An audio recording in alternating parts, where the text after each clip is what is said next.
Now, we don't know if train operator fatigue played a role in this derailment. Authorities are still trying to sort out just what happened. But we do know it has played a role in others. The CBC News investigation has discovered train operators in Canada's rapidly growing freight rail industry say they're coming to work exhausted and even falling asleep at the controls at an alarmingly high rate. The CBC's Dave SEGLINS reports.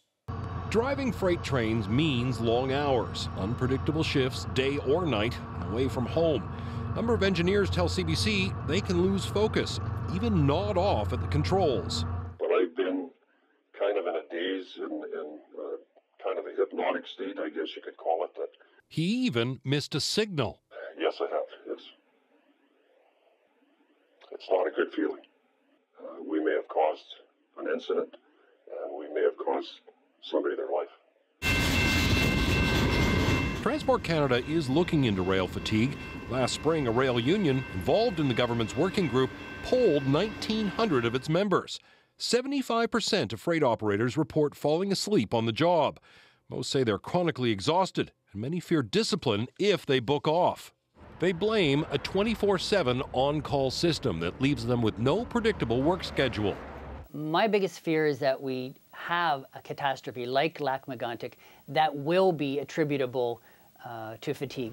MARQUARDT found no major fatigue issues investigating Lac-Mégantic, but he points to a long list of accidents. 1986, Hinton, Alberta. A CN locomotive smashed into a Via Rail passenger train, killing 23. And in the past decade, 9 other rail accidents where fatigue was a cause or risk factor, including one in 2009 that stands out. The engineer in the last 30 days worked 28 shifts with no predictable pattern across the last 30 days. Now, CN Rail and the Railway Association of Canada both declined interviews.